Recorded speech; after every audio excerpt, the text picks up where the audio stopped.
Good morning, welcome to today's class. तो चलिए, आज का हमारा नया टॉपिक है स्टैटिस्टिक्स। क्या है स्टैटिस्टिक्स, आज हम इसके बारे में पढ़ेंगे।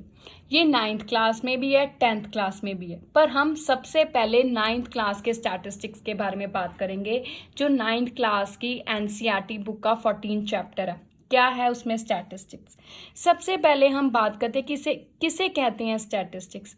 ये मैथमेटिक्स की वो हिस्सा है, वो ब्रांच है जिसमें डाटा से रिलेटेड बातें डिस्कस की जाती हैं, स्टडी की जाती हैं। जैसे अब आप पूछोगे डाटा क्या है। जैसे देखिए, आपको अगर पता हो कि आपके घर में बहुत सारे सरकार से जो अपॉइंट किए होते हैं एम्प्लॉयज़ आते हैं और वो पूछते हैं कि आपके घर में कितने बच्चे रहते हैं, कितने बड़े हैं, कितने बूढ़े हैं, कितने कमाते हैं, कितने नहीं कमाते, डिपेंडेंट है, ये सब चीज़ें पूछते हैं ना। फिर वो अपना डाटा कलेक्ट करते हैं कि 2 बच्चे हैं, 4 बूढ़े हैं, इस तरह इन चीज़ों को ये डाटा इकट्ठा करना बोलते हैं। कि घर घर जाके किसी भी चीज़ जिस पर हम रिसर्च करें हैं, जैसे अगर हम पूरी इंडिया की पॉपुलेशन के बारे में जानना चाहते हैं कि कितनी जनसंख्या है, उस पर हम फिर घर घर जाके देखते हैं, शहर शहर गली गली जाकर देखते हैं कि किस घर में कितने हैं।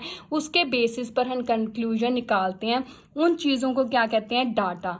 उस चीज़ को पहले इकट्ठा करना, फिर उसको एनालिसिस करना, ये सारी को मिलाकर क्या कहते हैं, स्टैटिस्टिक्स।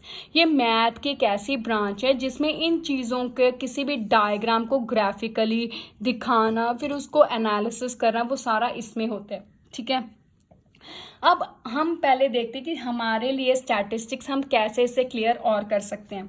तो मैंने इसके लिए ये लिया है। अब ये सबको पता है कि ये एक तंबोला की टिकट है। ठीक है, अब देखिए, हमने सबसे पहले कोई भी डाटा इकट्ठा करना है। सबसे पहला स्टेप होता है डाटा इकट्ठा करना।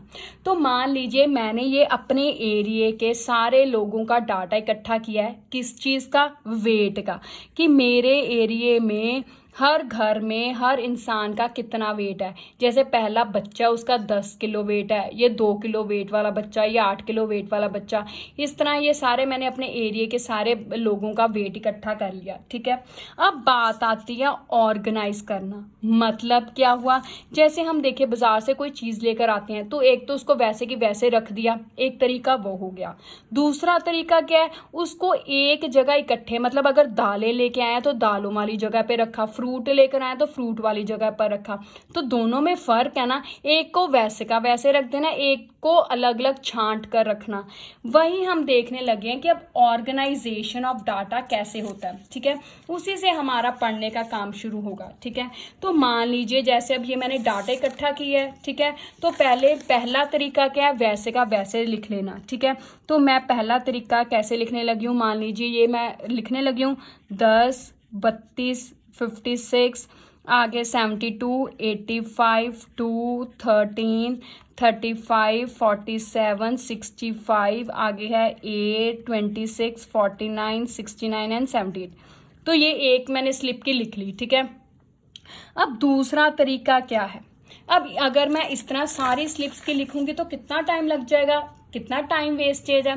तो हमने इससे इजी, कम समय में इसको जल्दी में कर सके और सही मेथड लगा सकें, वो मेथड ढूंढा है। क्या मेथड है, अगर हम इसको ग्रुप बना लें। जैसे ग्रुप कैसे है कि मान लीजिए जैसे हम कहें कि 10 से नीचे वाले लोगों का एक ग्रुप, 10 और 20 के बीच वालों का एक ग्रुप, 20 और 30 वालों का एक ग्रुप बन सकता है ना। उससे ये मुझे सारी नहीं लिखनी पड़ेंगी, कम लिखनी पड़ेंगी ना। तो चलिए ग्रुप वाला करते हैं काम।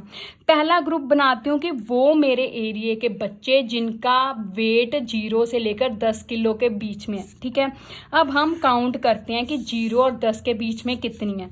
ये 0 और 10 के बीच में आती है, 1 हो गई। ये भी 0 और 10 के बीच में आती है, ये भी आती है, ये आती है 13, नहीं ये तो बाहर के, तो ये छोड़ दी। ये 0 और 10 के बीच में, ये भी, तो इसका मतलब ये सारी लाइन 0 और 10 के बीच में आ रही है। ठीक है, तो कितनी हो गई, 1, 2, 3, 4, 5, 6, 7, 8, 9, 9 हो गई। तो इसका मतलब 0 और 10 के बीच में कितना आ गया, 9।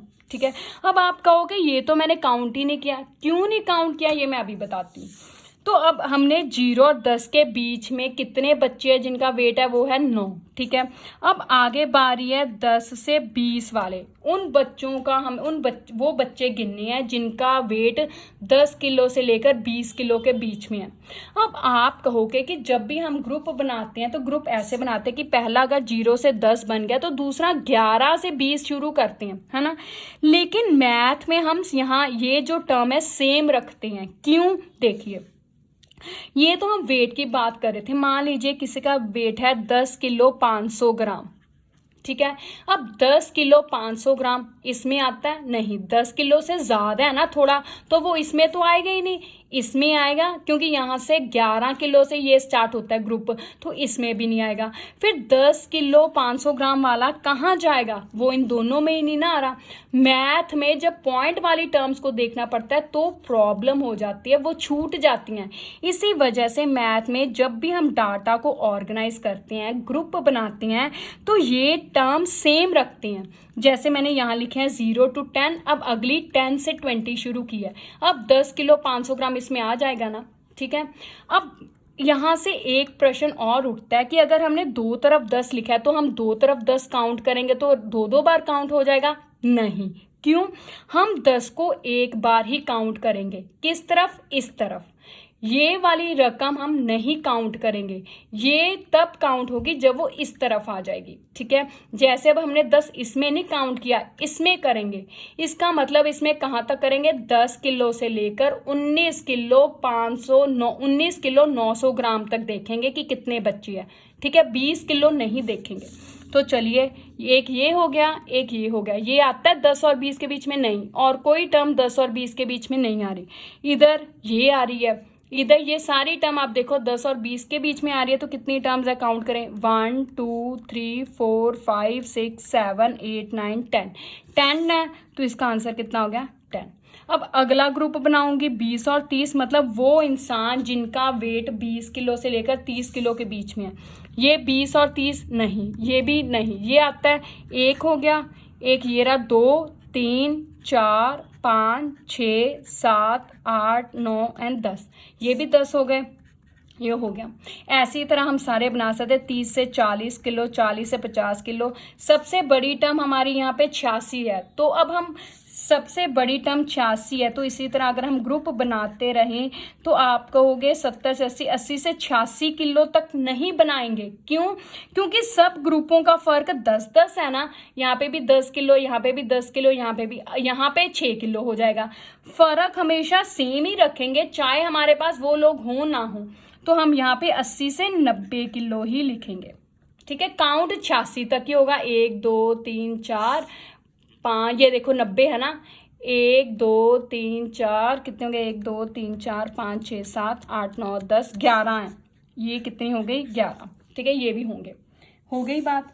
अब ये हमने ग्रुप बना लिए, ठीक है। इसमें ग्रुप बनाया, हमने डाटा को दो तरीके से संवारा है।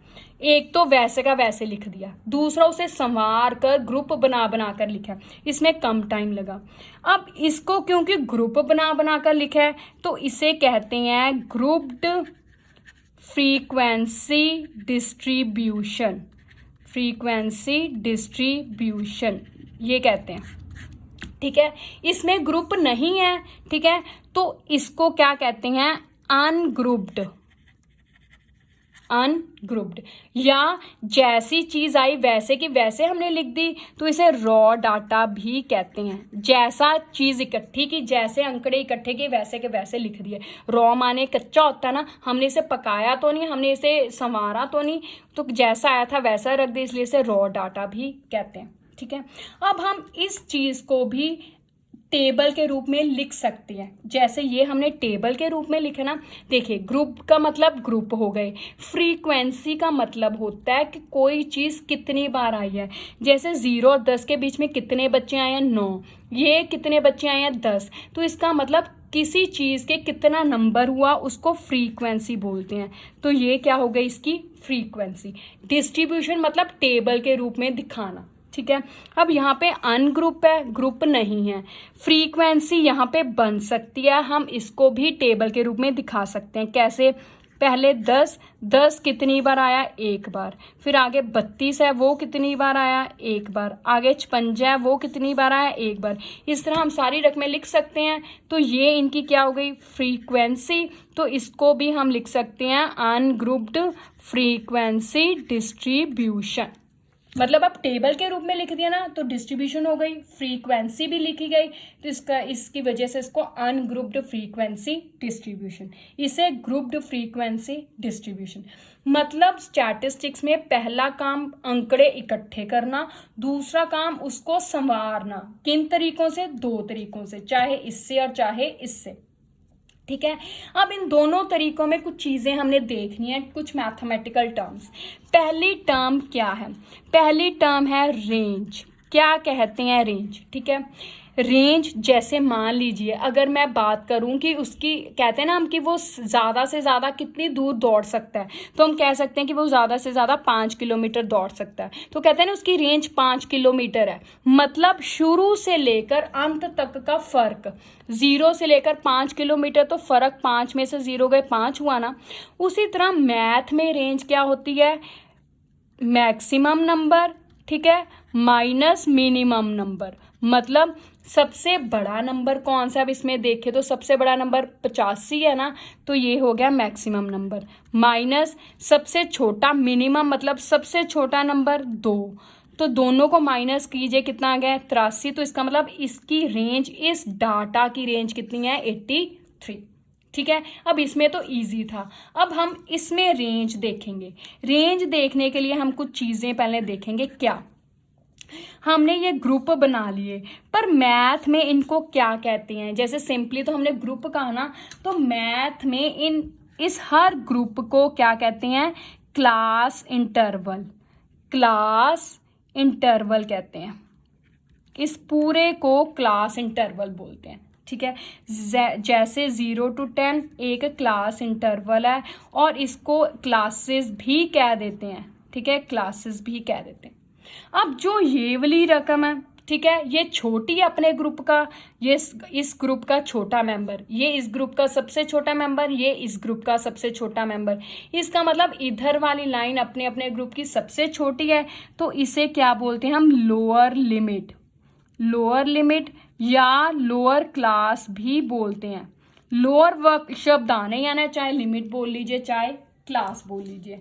ठीक है, और रही बात इधर की, अब ये अपने ग्रुप का बड़ा है, ये भी इस ग्रुप का बड़ा है, ये भी इस ग्रुप का सबसे बड़ा है, तो इधर वाली को हम क्या कहते हैं, इनको अपर क्लास। अपर क्लास या अपर लिमिट। ठीक है, ये सारी को, इधर वाली लोअर क्लास या लोअर लिमिट, इधर वाली अपर क्लास या अपर लिमिट, पूरे को क्लास इंटरवल। अब बात है रेंज की। रेंज, अब यहाँ पे तो हर ग्रुप की अलग अलग रेंज होगी, आप सोचोगे नहीं, हर ग्रुप की सेम रेंज होगी। कोई भी ग्रुप ले लीजिए, मान लीजिए मैं ये ग्रुप ले रही हूँ, अब इसकी मैक्सिमम फॉर्मूला वही है। इस ग्रुप की मैक्सिमम कितना है, 40। ठीक है, माइनस इस ग्रुप का मिनिमम कितना है, सबसे छोटा नंबर 30, तो माइनस के आंसर कितना आ गया, 10। अब आप इसका देख लीजिए, इसकी भी तो रेंज 10 ही आएगी, 50 - 40, 60 - 50। हर ग्रुप की रेंज क्या होगी, सेम। ये सेम होनी ज़रूरी है, क्योंकि जब हम इन चीज़ों को इनसे पढ़कर, इनको समझकर रिजल्ट निकालेंगे, तब हम देखेंगे कि ये ग्रुप्स की जो रेंज है ये सेम होनी ज़रूरी है। अगर नहीं होगी तो हम सेम करेंगे। ठीक है, अब आपको ये टर्म्स क्लियर हो गई, range, upper limit, class interval, ये हमें आगे जाके काम आएंगी। रेंज को क्लास विड्थ भी कहते हैं, मतलब फ़र्क। विड्थ मतलब फ़र्क होता है ना, तो क्लास का फ़र्क कितना होगा, 10। ठीक है, ये हो गया हमारा ग्रुप्ड और अनग्रुप्ड का नॉलेज। अब हम इससे रिलेटेड क्वेश्चन करेंगे। क्वेश्चन है, मैंने पहले ही लिख के रखे हैं 3 क्वेश्चन अलग अलग तरह के। पहला क्वेश्चन है, कहता है the blood group of 30 students of class 8 are recorded as follows. कहता है एक 8वीं क्लास के 30 बच्चों का ब्लड ग्रुप रिकॉर्ड किया गया, ABO ये सारा लिखा हुआ है। अब कहता पहला क्या पार्ट है, फ्रीक्वेंसी डिस्ट्रीब्यूशन टेबल बनाइए। ठीक है, अब इसमें ग्रुप की बात नहीं कही ना, अकेला फ्रीक्वेंसी है, तो ग्रुप तो है ही नहीं, तो सिंपल बनाएंगे। कैसा वाला बनाएंगे, मतलब ये ऐसे वाला। ठीक है, दूसरी बात, क्वेश्चन भी पूछे, उनके आंसर भी देने हैं। Which is most common and rarest blood group. अब कहता है इस डाटा के बेस पे आंसर दीजिए कि कौन सा सबसे ज़्यादा और कौन सा सबसे कम बच्चों में पाया जाता है। तो पहले हम बनाएंगे टेबल ब्लड ग्रुप, ठीक है। अब ब्लड ग्रुप कौन कौन से यहाँ यूज़ किए गए हैं, एक ए की बात की गई है, एक बी की, एक ओ की और एक ए बी। सारे डाटा में यही 4 ब्लड ग्रुप हैं आप देखें तो, ठीक है। तो हम लिखेंगे A B O A B, ये हो गया। अब 2 तरीके हैं इधर लिखने के, या तो आप सीधा फ्रीक्वेंसी लीजिए और लिखिए ए कितनी बार आया काउंट कीजिए, बी कितनी बार आया, ओ कितनी बार आया, ए बी कितनी बार आया लिखिए और आंसर दे दीजिए। या क्या है टैली मार्क्स। टैली मार्क्स जैसे छोटे होते बच्चों का करते थे ना, वही सेम है।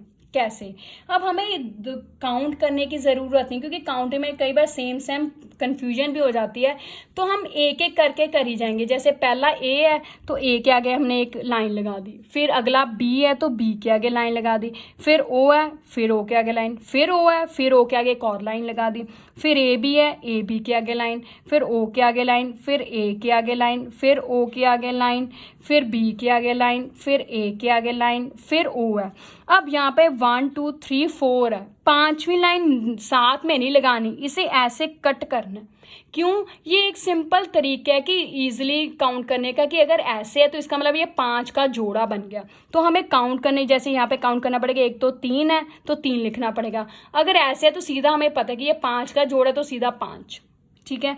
5वीं ऐसे कट करने के एक तरह का एक जोड़ा बना दिया हमने, लकड़ियों का गट्ठा बना दिया, ठीक है, जिसमें कितनी है 5। आगे चलिए बी पे 1, फिर ए पे 1, फिर ओ पे कितने हैं 1 2 है, तो आगे से फिर 6ठी 7वीं आगे फिर से 5 का गट्ठा बनाएंगे, 1 5 का गट्ठा खत्म, फिर से शुरू हो जाएंगे, ठीक है। आगे ए, अब ए के 4 बन गया तो 5वां ऐसे गट्ठा, फिर ए बी है तो ए बी पर लगाएंगे, फिर ओ है तो चलिए ओ पे एक और लगा दिया, फिर 2 बार ए है तो 2 बार लगाएंगे, फिर 2 बार ओ है, अब 1 बार ओ, ऐसे 4 हो गया, 5वां ऐसे गट्ठा, फिर ए बी 1 है, फिर बी 1 है, फिर ए 1 है और फिर ओ 1 है, फिर अगला गट्ठा शुरू, ठीक है। फिर आगे बी 1 है तो इसका भी अब गट्ठा बन गया, ए 1 है, फिर बी 1 है, फिर ओ 1 है, तो ये लीजिए। अब सारा हमने ये इसे टैली मार्क्स कहते हैं कि टोटल काउंट करने की ज़रूरत नहीं। जैसे यहाँ पे कन्फ्यूजन हो जाती है कि ए कितने हो गए, बी कितने हो गए, तो इस तरह भी आप कर सकते हैं। अब आगे अल्टीमेटली लिखना हमने फ्रीक्वेंसी है, टोटल कीजिए। ये 5 का गट्ठा 6 7 8 9 9 हो गए, ये 5 का गट्ठा और एक 6, ये 5 और 5 10 और 2 12, ये 3, तो टोटल। अब हमें उन्होंने कहा था 30 बच्चों का डाटा, तो टोटल करके देखिए कि हमारा 30 ही आ रहा है। 9 और 6 15, 15 और ये 15 30 हो गए, तो हमारा आंसर ठीक है। 30 बच्चों का था, हमारा भी 30 बच्चे सारे कवर हो गए। अगर कोई नहीं कवर हो जाता इसका मतलब हमने कोई छोड़ दी, ठीक है। अब आगे क्वेश्चन का आंसर, तो पहला आंसर क्या है कि सबसे मोस्ट कॉमन, सबसे ज़्यादा बच्चों में कौन सा ब्लड ग्रुप पाया गया, तो टेबल के आधार पर देखिए कि सबसे ज़्यादा फ्रीक्वेंसी किस चीज़ की है, 12 है, किसकी है, ओ की है, तो पहले का आंसर ओ है, इज़ मोस्ट कॉमन। उसके बाद दूसरा है कि सबसे रेयरेस्ट मतलब सबसे कम कौन सा पाया गया, तो सबसे कम 3 नंबर है ना, तो ये कौन सा ब्लड ग्रुप है, ए बी, तो ए बी इज रेयरेस्ट। हो गया ना। अब चलिए अब सेकंड क्वेश्चन करती हैं। सेकंड क्वेश्चन में क्या है, कहता है ये डाटा दिया हुआ है, construct a grouped frequency distribution. अब हमने ग्रुप्ड बनाना है, कैसा ग्रुप बनाना है, जैसा ये हमने सीखा है, ठीक है। अब इसमें हमने देखना है कि उन्हें ग्रुप दिया हुआ है, construct a grouped frequency distribution table with class size 5। मतलब क्लास साइज 5 का मतलब कि जहाँ पे हमने रेंज 10 ली है, यहाँ पे हमने फ़र्क 10 का लिया है, वो उन्होंने कितना कहा है, हमने 5 का लेना है, उन्होंने खुद कहा है, तो हमें ये 5 का ही लेना पड़ेगा। टेकिंग फर्स्ट इंटरवल 0 to 5, हमने यहाँ पे स्टार्ट 0 से 10 से किया था, अब उन्होंने कहा कि आपने शुरू कहाँ से करना है, 0 से 5। तो चलिए पहला 0 से 5, अब कुछ नहीं है तो यहाँ पे लिख सकते हैं क्लास इंटरवल, ठीक है। तो हम लिखेंगे 0 से 5, 5 से 10, 5 का फ़र्क चल रहा है, 10 से 15, 15 से 20। अब कहाँ तक जाना है, सबसे बड़ी देखिए 5 3 10 20 25, अब तक सबसे बड़ी आई है, और देखिए सबसे बड़ी 32 हो गई सबसे बड़ी। तो 32 तक जाना है, मतलब 32 का हम 25 से 30, अब 30 से 32 लिखूंगी नहीं, 30 से 35, फ़र्क हमने सेम ही रखना है, ठीक है। अब इसका हम चलिए, अब इसकी तो सीधा हम करें, चाहे आप टैली मार्क्स लगा लीजिए, चाहे आप सीधा फ्रीक्वेंसी लिखिए, कैसे, तो चलिए 0 to 5, अब हमने 5 इधर काउंट करना है, नहीं 5 इधर काउंट किया जाएगा, जो ये वाली एलिमेंट्स हैं ये इधर नहीं काउंट करनी, इधर काउंट करनी है। अब 0 से 5 तक मतलब कौन कौन सी गिननी है इसमें, 0, 1, 2, 3 और 4, ये देखने की कितनी बार आई हैं, 0, 1 ये रही, 1 हो गया तो यहाँ पे, ठीक है। अब 5, चलिए टैली मार्क शुरू करते हैं, 5 कहाँ पे आएगा, इधर, तो इधर लगा दिया, 3 यहाँ पे, 10 कहाँ आएगा, इधर के इधर, इधर, वेरी गुड, 20 इधर, आगे 25 इधर, आगे 11, 10 और 15 के बीच में, 13 ये भी 10 और 15 के बीच में, 7 यहाँ पे, 12 ये भी 10 और 15 के बीच में, 31 ये 30 के 35 के बीच में, 19 ये 15 और 20 के बीच में, 12 ये यहाँ पे आएगा 5 में ऐसे गट्ठा, फिर 10 ये इधर आएगा, ये भी इधर आएगा, 17 ये आएगा 15 और 20 के बीच में, आ गया 18 ये भी 15 और 20 के बीच में, आ गया 11 ये 10 और 15 के बीच में, 32 30 और 35 के बीच में, 17 ये 15 और 20 के बीच में, 16 ये भी इधर 5 में ऐसे गट्ठा, 2 ये इधर आएगा, हो गया। अब इस तरह अगर हम काउंट करें तो कई बार गलती हो जाती है कि 0 और 1 2 3 4 काउंट करें, ये 3 है ये है, तो उससे गलती हो सकती है, इसलिए इससे कोई भी गलती नहीं रहती। अब आ गया फ्रीक्वेंसी, टोटल करें 2, ये भी 2, 5 6 7 ये 5 है, अगला 1 है, ये भी 1 है और ये 2, तो टोटल कितने हुए, 1 2 3 4 5 6 7 8 9 10 11 12 13 14 15 16 17 18 19 20 है। तो ये हमारा यहाँ पे भी देखें कि क्या यहाँ से टोटल 20 आता है, ये तो हमने काउंट करके देख ली 20 टर्म्स है। अब इधर से जो टोटल करके देखें, 2 और 2 4, 4 7 11, 11 5 16, 17 18 19 20, तो ये आ गया ना, तो हमारा हो गया। अब इस पर कोई क्वेश्चन दिए, जैसे इसमें दिया था नहीं पूछा, तो ये हमारा क्वेश्चन हो गया, ठीक है। अब एक लास्ट क्वेश्चन और कर लेते हैं, वैसा ही फिर आपकी प्रॉपर हो जाएगी। फिर आपने ऐसे अपनी 14.2 में से इससे रिलेटेड क्वेश्चंस की क्या करनी है, प्रैक्टिस, ठीक है।